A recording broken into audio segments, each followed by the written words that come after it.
Hello, hello. I trust you're well. Today we are going to do something different, yeah? We're going to discuss menstrual cups. Yes, menstrual cups, yeah? We're going to do something different from what we are used to. A menstrual cup is a menstrual hygiene product.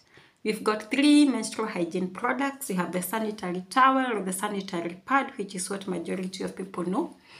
We have the tampon, and then we have the menstrual cup.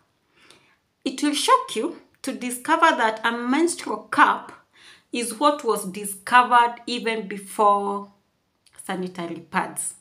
But what happened, because of capitalism, because of business, many women were introduced to sanitary pads more than those who were introduced to sanitary cups. And it's purely because of commercial interest.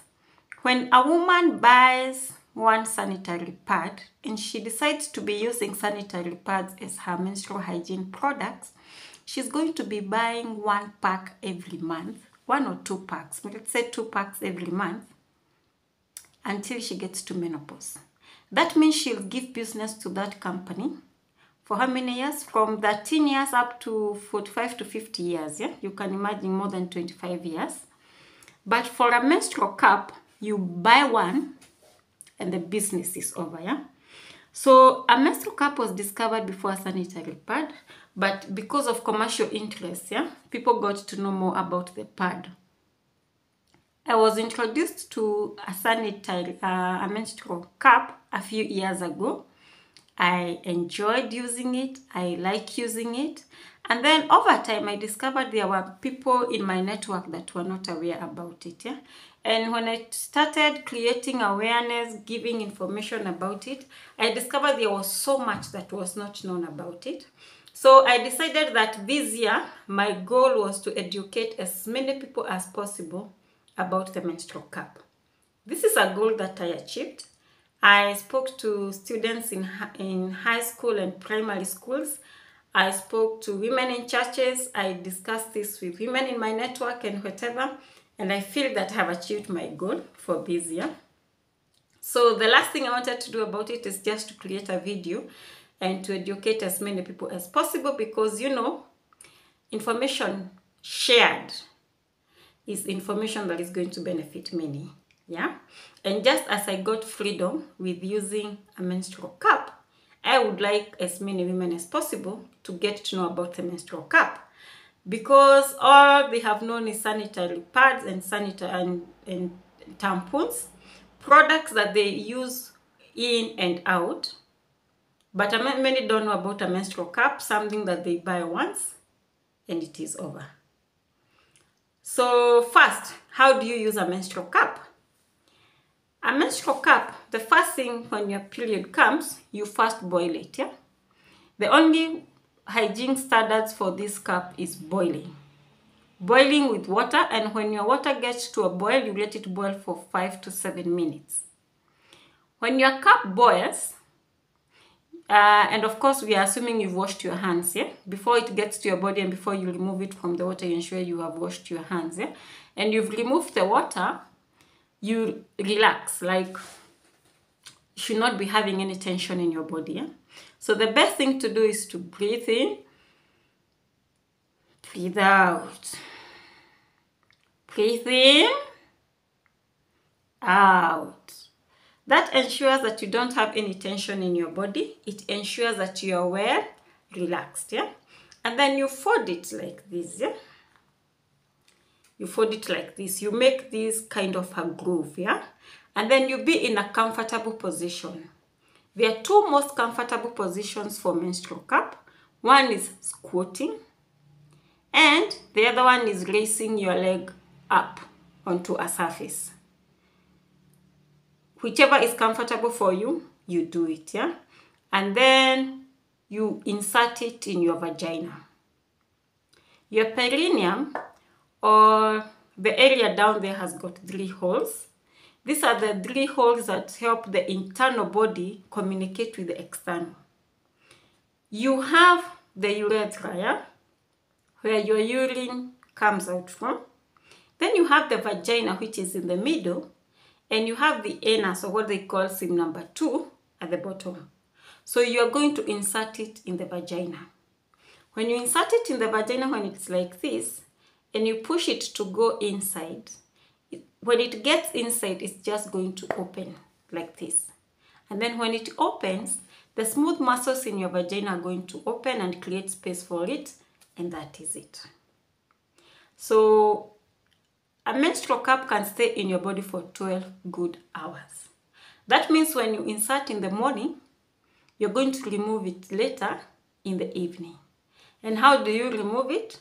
So you remember I told you now that when it's settled in your body, it sat like this, yeah? You're going to hold the tip like this, and you just pull the tip. When you pull the tip, it's going to come out, and you're going to empty the contents in the urine, not the urine, yeah? You're going to empty the blood, and then you're going to rinse it, yeah? Then when you rinse, you just put it in your body again and ensure your hands were washed. Then you wait until the following morning, you remove it, you empty until your cycle is done. Okay? So why would I want you to use a menstrual cup? Number one, this cup is affordable, yeah? You buy once, and mine is from the company called My Diva. You can use it for up to 5 years. My Diva says you use up to 5 years. There are some that says that can be used up to 10 years, and there are those that can be used up to 7 years. You follow the instructions of your manufacturer, yeah? So like mine, when I started using a menstrual cup, they were quite expensive in Kenya. It was quite a while ago. The cheapest I could get in Kenya was 4,200. So I have my colleague who was going to the US, and I had seen in the US I could get for that $5. The exchange rate at that time was coming to 3,500. So I just told her to bring me one. This is the only cup I have, by the way, yeah? So when she brought me one, I have never had to buy any other product since then. Now, imagine a lady who is using sanitary pads, yeah? Maybe she's buying 2 packs in a month, yeah? That is 200 shillings. At the end of the year, that is 2,400 shillings. 2,400 shillings, you multiply by 25 years. Okay? So, imagine me, I just bought 3,500, yeah? And right now they are cheap. Like, I just checked online before doing this video to know the current prices, and I saw there is a supplier who is selling at 1,000 shillings for a cup, yeah? Because now there are many in the market, you know, time has lapsed, yeah? There are quite many in the market right now. So she invests only 1,000 shillings, and then she uses this cup for 5 years, and the only maintenance that is required is to boil immediately at the end of her period before she stores it, and to boil again just before the start of her period, and to rinse as and when necessary, yeah? That is how cheap it is. So this means that maybe if you are running an NGO, you are helping women here and there, it would be better to use something that is sustainable, yeah? If it is for your own personal good, yeah? Me, like I bought 3,500 then, yeah? I'm sure if I was still using my tampons and pads, I would have spent a lot of money. So it's quite affordable, it's quite sustainable, yeah? So if you're going to do donations, if it is for your own life, first, it is quite affordable, yeah? They come in so many colors, yeah? So mine is off-white, yeah? It's off-white. Don't worry about the markings, yeah? It's my daughter who was marking when I was teaching her about periods and stuff. Then she started using the pen we were writing with, yeah? But they come in different colors. It's made of medical grade silicone. It can come in pink, in blue, in black. I know a friend who has hers is gray in color. I also know of another one who has purple, yeah? So you will choose the color that you desire. They come in various colors, yeah? So that is why I would like you to use cup, because they make a period sustainable.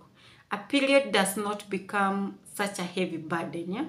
And you know so many girls who are involved in transactional sex, where they're having sex with men so that they could have that 200 shillings for period for that month. Yeah. Just imagine if they had a cup that they always keep somewhere. It would be so good. Just imagine a woman who is going through financial struggles, and she's always wondering where to get the 200 to 400 shillings for that period of the month. A cup would come in handy, yeah? And who doesn't want to save? I'm glad that I save some money every month, yeah? It's a good thing, yeah? The second reason I would like you to start using a cup, if you're not, yeah, is the freedom. And this is what I like about my cup. For me, it's not so much about the cost, but the freedom.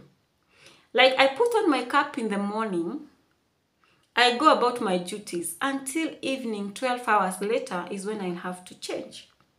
You know, with a sanitary pad, you have to change after every 4 hours. With a tampon, you have to change after every 6 hours. With my cup, I like that freedom, that I can use it for 12 hours. I want you to imagine of a student who goes to school in the morning and she has to keep changing in here up now and then. I want to imagine maybe high school students who are doing practicals in the exam room, you know, the kind of inconvenience they get, yeah? You can imagine a career woman who is taking a flight and it's a 13 hours flight, some 18 hours flights, and they have to keep now going to their gynecologist or the pharmacy to get that solution that is going to postpone their period, yeah? You don't have to interfere with the way your body works, yeah? With the menstrual cup, you have something that just needs to be changed twice in a day, which makes it easy and makes you enjoy your period. So for me, I like my cup because my cup means freedom. In fact, I was wondering when I started using the cup, why whoever introduced me to pads, because I was introduced to menstrual hygiene products when I was in class 6, yeah? So if this company that came to my primary school, they gave us a talk about reproductive health, and then they introduced us to the pads. Then they came again as I was in class 7, and I used those pads until I was in campus and I was introduced to the tampon. And you discover that they were introducing us to these solutions because this will keep us glued, yeah? So it's about business, yeah? But there are a lot of inconveniences, yeah? But a cup gives you freedom. Can you imagine someone who's driving, yeah? Like you're driving from Kisumu to Nairobi. All those stopovers that you keep changing, to stopping to change your pad or to change your tampon, quite inconveniencing, yeah? The other reason I would like you to start using a menstrual cup is because of they're friendly to the environment, yeah? With all the pads that we use, I think you always find them littered all over, yeah? They're like the diapers. They're not good for the environment, yeah? They are plastic materials that are not reusable, so they are just destroying our environment. With a menstrual cup, as I told you, you just empty your contents, you pour the blood, and then you rinse it and you take it back to your body. It's medical grade silicone, yeah? So it's quite friendly for the environment, yeah? The other thing you notice is that it's quite comfortable when you put it in your body, yeah? After I started using a menstrual cup, I noticed that a pad now felt like I'm wearing diapers or whatever, yeah? Like I wouldn't want even to go back to them, yeah? So a cup is quite comfortable. When it is in your body, you don't feel it. You don't feel it. Actually, if you insert a cup and you feel it in your body when you're walking, it means you didn't insert it the right way. You are not well relaxed, you had tension, and you need to go back and ensure you remove it, and then you fold it again and you insert it again, yeah?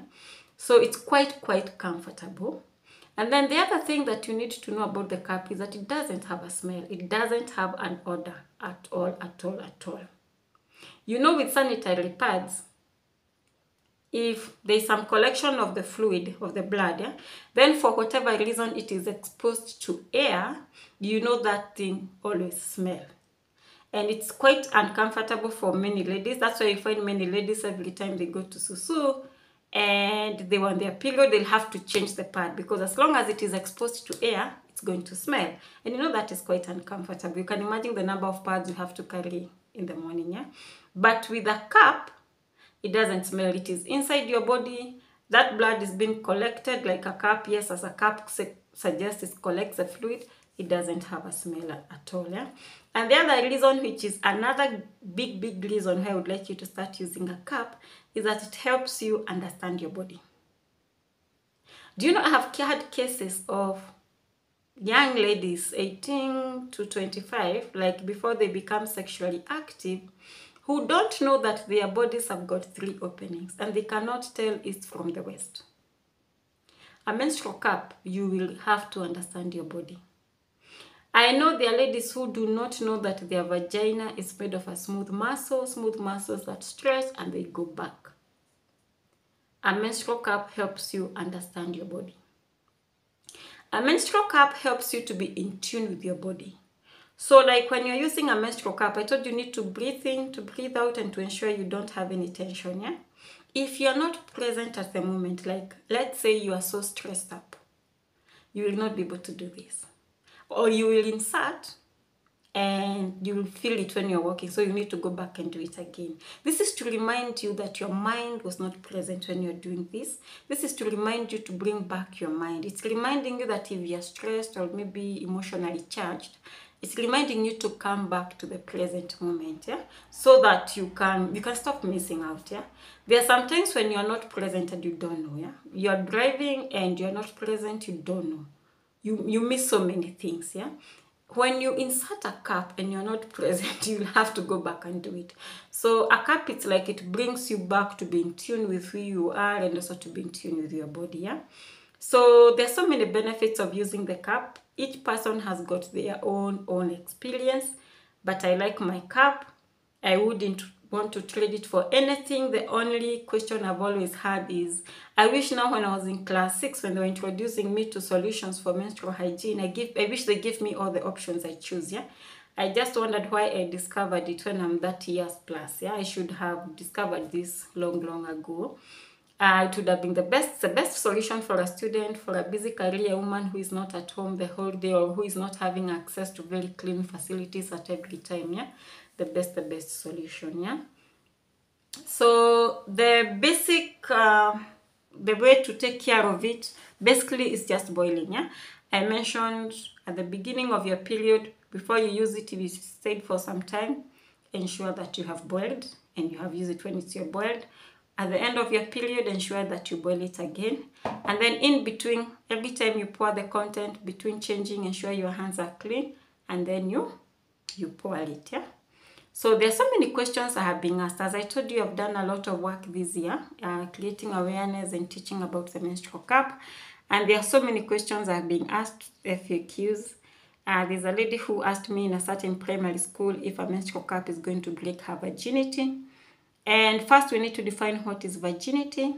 Virginity means that you don't have any experience with sexual intercourse, yeah? So a menstrual cup has got nothing to do with sexual intercourse. But because I understand where she was coming from, she was talking in terms of the hymen, yeah? A hymen is a tissue that surrounds your vagina. And that tissue is what has been used traditionally, yeah, to describe a woman's virginity or as evidence of lack of sexual experience. I think this is something we shall discuss later, that there are so many issues around that thing. But just to let you know that if you're so much concerned about the hymen, there are so many things that can break that hymen, that tissue around your vagina, yeah? Walking can break it. Hiking can break it. Running can break it. Riding a horse can break it. Riding a bicycle can break that layer of hymen, yeah? So do you fail to do your normal day activities so that you don't break your hymen? No. Definitely that will affect your quality of life, and it is on the same thing that even a menstrual cup can break that hymen, but it's not anything that you should be concerned about, yeah? It doesn't mean that you have had sex, yeah? But I know we have a population that has got that hymen that is impenetrable, yeah? And this is a question that I was asked by someone who is a medical student, and he asked me whether ladies with that hymen that covers the whole vagina should use it, yeah? And those ladies are quite few. They are just 1% of the population, yeah? And they are there. It's usually a medical intervention. Those ladies normally see their doctors for perforation. So I know it's a medical procedure to perforate it, yeah? So if you are one of those, yeah, then you may need to see your doctor for that perforation. It's not good to do it with a cup, yeah? The other question I have been asked if by a certain lady in a certain church, she was asking if she could be using a menstrual cup after childbirth. And she felt, after childbirth, there's that bleeding that happens mostly up to 40 days, yeah? And it is not good to use a menstrual cup after childbirth. The reason because after you've had a vaginal birth, the cervix is still open, yeah?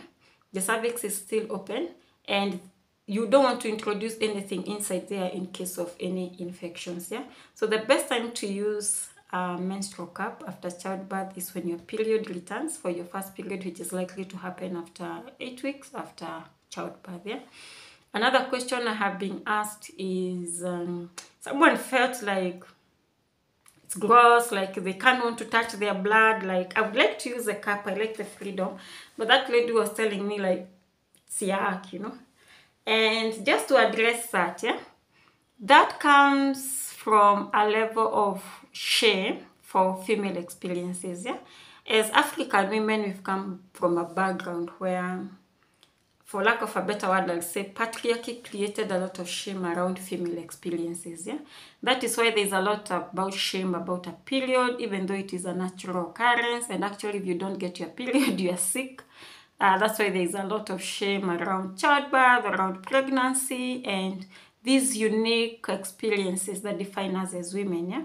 But I would say as a woman, you should demystify that, yeah. You should not associate feminine experiences with shame, yeah. And I find it weird, yeah, that someone would feel like they can't insert a menstrual cup into their vagina, and they feel like it's bad, yeah? But they would easily open up to having a gentleman or someone who was assigned male at birth, yeah, to penetrate them for their own pleasure, yeah? So that comes from an experience where, as a woman, you are small, you grow up knowing feminine experiences are to be associated with shame, but anything that makes a man happy is good. So if you can open up your body to the man and you are comfortable, yeah, there's no reason why you should not have access to your own body for something that makes you comfortable, yeah. There's a lady who was like I collect blood and then I pour. This is gross. And was mature lady, she's given birth. And the question I was having is, yeah, if you are so comfortable having sex with a man and there's a fluid the man is going to produce, seminal fluid, it's quite so much, and you don't have an issue with the seminal fluid, yeah, why would you have an issue with your own blood, yeah? It was an eye-opener for that lady because she was like, to be honest, I have never had an issue with that seminal fluid even on my body, yeah? But I've always had, I'm thinking my blood, it's yuck, yeah? So I was like, you need to know that, just be kind to yourself, yeah? Blood is not bad. You may have been told it's bad, you may have been told you are unclean at that time. It's something that you need to demystify, and it's usually a journey, it's not a one-day thing. And just know that feminine experiences are not to be associated with shame. Eh? If you can touch seminal fluid from your partner and you have got no issues with it, there's no reason why you should not handle your own blood and feel good about it. Yeah? Another question that have been asked is about the complications of a menstrual cup. I was asked this question in a certain church. The complications that can arise when using a menstrual cup is risk of infections. And that will happen if you don't wash your hands before using it.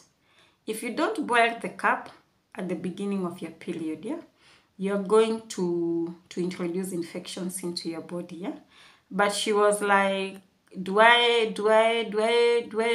there any other special solution that I need to use to clean it? You don't need it, yeah. Boiling is one of the most effective methods of killing microorganisms, yeah. And she was like, no, because I'm touching there, I need something. And we were just reasoning, yeah. And you were like, there is never a time that you have always used a special solution to clean your spouse before he penetrates you. Yeah? So boiling this cup is just enough, yeah. It is just enough, yeah. Another question I've been asked is if you can use a menstrual cup during ovulation. Of course, we have that fluid that flows, yes. You can use the menstrual cup during ovulation. If you know your days or you have an app that tracks your days, it's quite in order. And then there's this place I went and they told me to just share my experience of my menstrual cup. So as I told you, I like the freedom of using my menstrual cup. There was a time that I had put my cup in a certain pouch, and then I couldn't trace that pouch for some time. And for about 2 days, I felt like something had been taken away from me. Because this is the thing that has given me a lot of my freedom as a woman. Have I ever used sanitary pads and tampons? Yes, sometimes I get my flow when I don't expect it. It happens. And when that happens, I will not put myself in a mess wherever I am. I will just get a pad or a tampon and sort myself out, eagerly waiting to get home and get close to my cup. And then there's this lady, someone who asked me the key challenges I've had with the cup. The only challenge I've had with the cup is at night. So for me, at night, I usually have a very different experience from majority of people. Majority of ladies that I have introduced this to, they say they don't have backward flow of blood and they never spot or stain their bed sheets or whatever. But for me, with the cup, the first day, I always have to empty it in the middle of the night. Otherwise, if I don't do it, I'm going to stain my sheets. Either because I have a heavy flow, maybe it's because I have a heavy flow. But other ladies tell me they're okay. Like the same way they don't have to change it in the morning is the same way they don't have to change it in the evening. So please just give it a try. It will give you freedom. There are many sellers online. There are many pharmacies. I told you I checked before the start of this video. And I'm sure you're going to get the liberation. Teach your children about it. Teach your daughters about it. My daughter already knows about menstruation. She already knows about the solutions that are available. Told you she's the one who marked my cup with a Bible. She was like, Angel, let me write your name on your cup. And even me, when I start getting mine, I write my name and I was like, no. Introduce them to this. Let them not have to get those pills to change their periods when they're doing their weddings, when they're traveling, when they're taking flights, when maybe they have long day interviews and they don't know where to change. They don't have to do that. Just introduce them to a cup and you simplify their life. I hope this was helpful. Feel free to give me your feedback. Bye.